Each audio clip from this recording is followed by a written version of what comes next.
జై తెలుగుదేశం, జై చంద్రబాబు నాయుడు గారు. ఉదయగిరి శాసన సభ్యులు గౌరవనీయులు పెద్దలు మేఘపాటి చంద్రశేఖర్ రెడ్డి గారిని మాట్లాడవలసిందిగా సాదరంగా ఆహ్వానిస్తాను.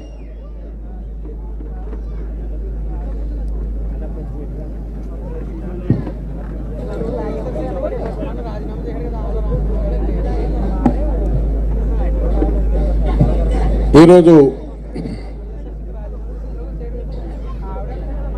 చాలా శుభదినం.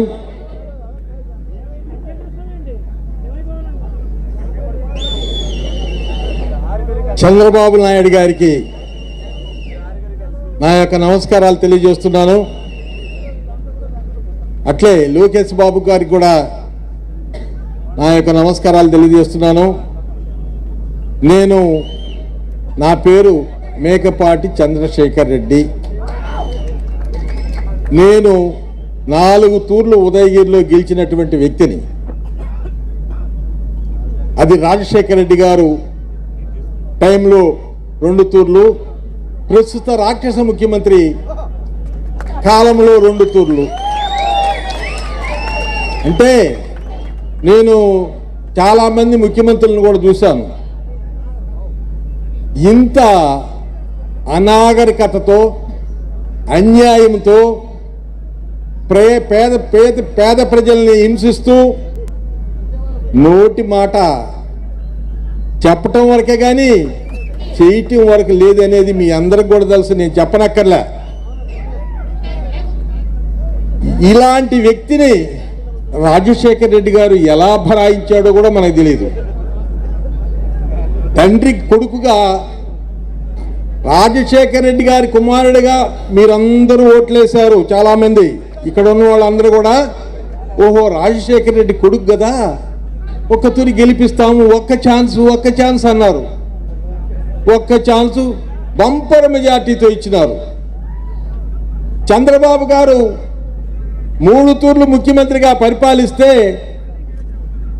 ఇతను ఒక్క పర్యాయానికే కాలబెట్టేశాడు రాష్ట్రాన్ని అంతా.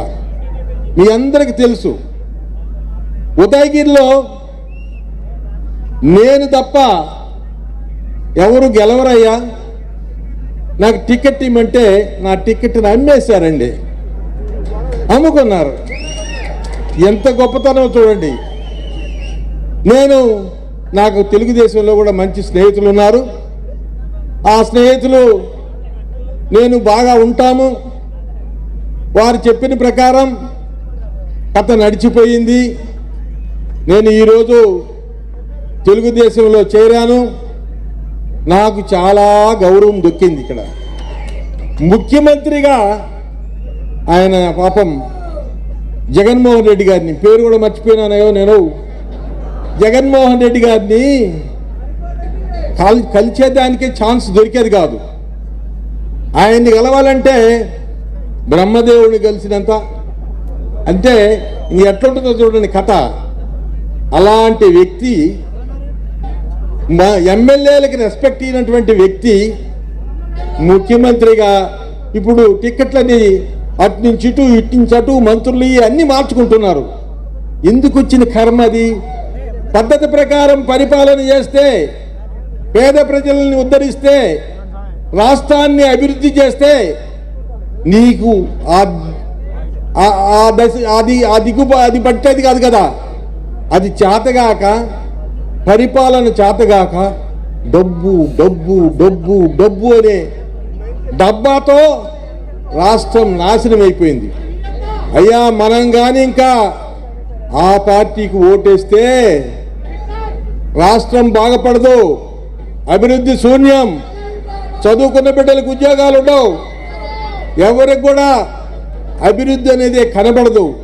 దయచేసి ఆలోచించి మనం ఖచ్చితంగా తెలుగుదేశం మళ్ళా చంద్రబాబు గారిని ముఖ్యమంత్రిని చేసుకోవాలి, రాష్ట్రాన్ని డెవలప్ చేసుకోవాలి.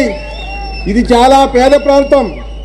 ఈ పేద ప్రాంతాన్ని మాది ఆ ఉదయగిరి అప్పకంతా వెనుకబడిన ప్రాంతం చాలా ఉన్నాయి. ఇవన్నిటి కూడా అభివృద్ధి కావాలంటే చంద్రబాబు గారు కావాల్సిందే. ఆయన ముఖ్యమంత్రి అయితేనే మన రాష్ట్రం బాగుపడుతుంది.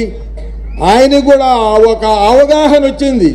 ఈ రాష్ట్రాన్ని ఎలా డెవలప్ చేయాలా, ఎట్లా మనం కష్టపడితే ఈ రాష్ట్రం బాగుపడుతుంది, రాష్ట్ర ప్రజలందరూ కూడా సుఖ సంతోషాలతో ఉంటారు అనే అవగాహన బాబు గారికి మెండుగా మనసుకు వచ్చింది.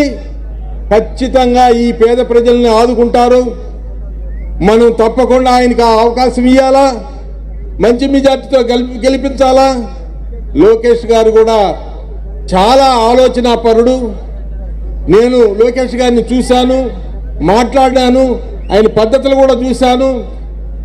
ఏం తక్కువ మనిషి కాదు.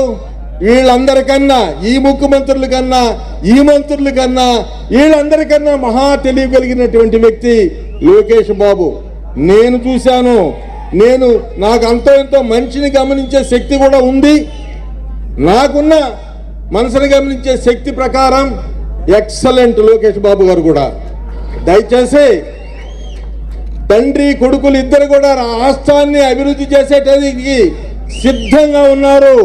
మీరు చూస్తున్నారు పాదయాత్రలో లోకేష్ గారి మాటలు, ఆయన ప్రజలకు ఇచ్చేటటువంటి వాగ్దానాలు, ప్రాంతాన్ని బట్టి కులాలను బట్టి అన్ని కూడా మీరు చూస్తున్నారు. ప్రతి విషయం కూడా లోటు లేకుండా మా అందరికి ప్రజలకి న్యాయం చేయాలనే గొప్ప మనసుతో ఉన్నటువంటి అబ్బా కొడుకులు ఇద్దరు కూడా ఈ రాష్ట్రాన్ని అన్ని రకాలుగా అభివృద్ధి చేస్తారు. ప్రజలు మర్చిపోవద్దు. దుర్మార్గాన్ని మనం అణిచివేయాలి, న్యాయాన్ని మనం అభివృద్ధి చేసుకోవాలి. అది మన చేతిలోనే ఉంది. అది ఏదంటే ఓటనే ఆయుధం తప్ప ఇంకేమి లేదు. ఆ ఓటనే ఆయుధాన్ని న్యాయం పక్క ఓటేసి మంచి మనుషులను గెలిపించి మంచిగా మనల్ని పరిపాలించే పద్ధతిలో మనం చేసుకోవాల్సిందిగా కోరుకుంటూ నమస్కరిస్తూ సెలవు తీసుకుంటున్నాను. జై చంద్రబాబు, జై ఎన్టీ రామారావు గారు. నాకు ఎన్టీ రామారావు గారు అంటే ఇష్టం అయ్యో, అందుకనే నేను ఎన్టీ రామారావు గారు అంటే నాకు చాలా ఇష్టం. అది కూడా చెప్తున్నాను.